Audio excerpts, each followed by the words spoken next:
Welcome to the Meet Mentor YouTube channel. I had an intriguing phone call that I want to share with you because it could help you put things in perspective. I'm here at work. I just returned from Florida. My baby daughter simply wanted to be with me and came to the office, but she knocked because she's currently sleeping. Let me talk about the call I received yesterday. Yesterday, one of my coworkers who works but the worrisome thing Don texts me and asks if I believe the man he just met who claims to have trained you when you first started working in sales. Have you ever had an idea and you don't know who to turn to? Do you want a mentor to accommodate you? We have a selection of mentors you could choose from. And if you want more of this content, like, comment, and subscribe to the Meet Mentor YouTube channel and hit the notification bell. I asked him to email me the photo, and when he did, I looked at it and replied, absolutely.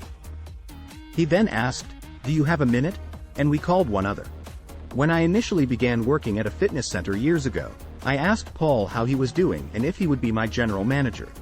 When I first began working there, which was probably in August or September of 1999 depending on when I came out of the army, he said, hey buddy, how are you doing? How's everything? And I laughed. What a great man and person he was.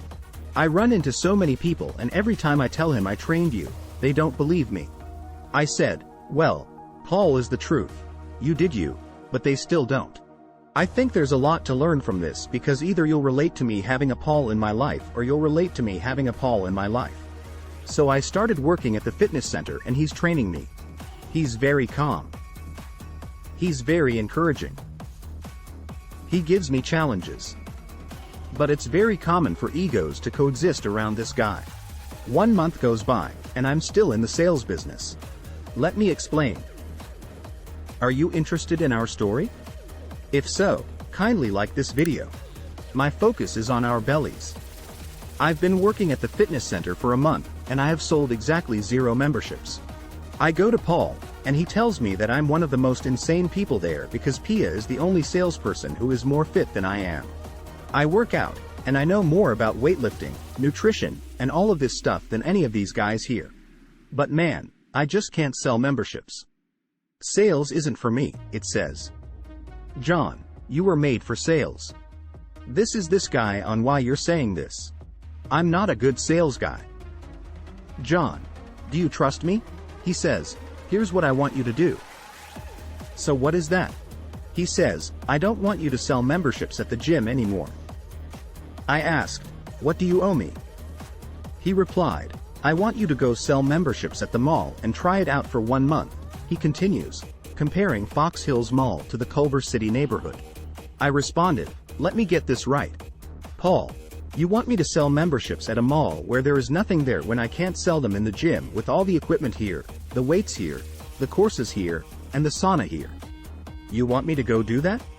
I replied that I don't believe this will work here to make a difference, and he said just do it, so I went to the mall. I said that I'll do it.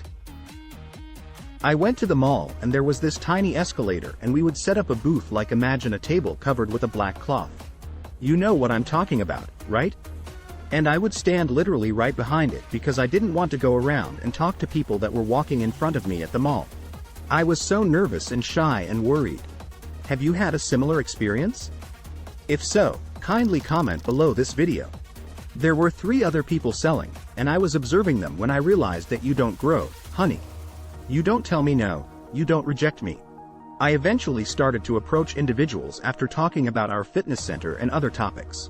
I would say, hey, would you, and they would walk away. Then, hey, excuse me, can I get a kit? And boom, someone would approach. I did this for a few hours, but nothing occurred.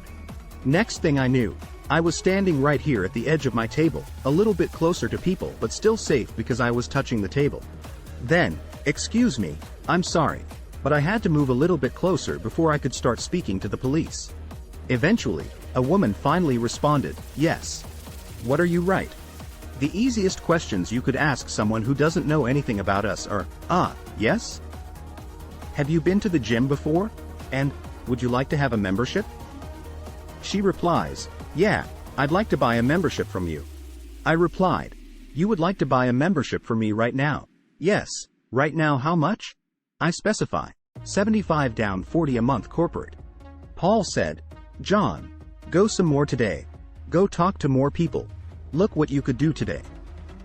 I went. Then I saw 3 more a month later under Rookie of the Month, and a quarter later the smallest gym in the fitness center in a basement. You've got to be kidding me. I told you, John. You were made with this. You were made to sell.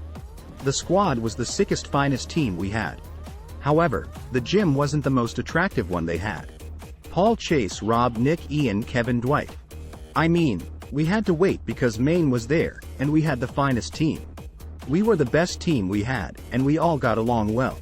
We worked well together, and before I knew it, it was the 7th quarter and we were Triple Crown champions. Paul was the manager when I left, got promoted to another gym, and obviously years later, went to work in financial services, and the rest is history.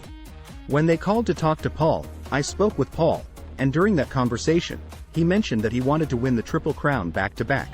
I've recently returned from a 20-year trip. I was 20 years old when I first began working for Paul. Think about what this man's experience has to do with you now that I'm 21. Some of you might be collaborating with an aggressive military personality like Dave or Joseph. The athlete may be a tough guy with a big ego, but at the same time his ego is like a crystal and can break if someone hurts it. So this child was this man who was all military tough. Do you have a mentor with a fragile ego but is the kindest? If you appreciate our content, subscribe to the Meet Mentor YouTube channel. Paul tells John he believes in him. You can do sales. Look what happens to this guy. By the way, there are about 10 Pauls in my life. One day I'm going to list all these names so people know who these people are. He just wants to go out and find some kind of money. I'm about to join the army. I'm going back into the army because systems aren't working. I'm going back to the army. He was my first sales manager, and despite the fact that I had never worked in sales, he was kind to me. He had faith in me. He challenged me, was patient with me, and was unafraid to tell me, "Hey, you can't sell over here. Guess what? Go sell in the mall and shadow 3 other people and see what they're going to be doing.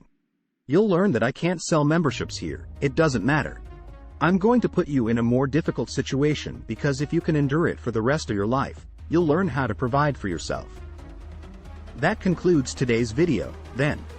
Give this video a like, comment, and if you found it interesting, subscribe to our channel for more videos with similar themes. Till then, bye. I'll see you in the next video entitled, "What to Do If an Employee Requests a Pay Increase."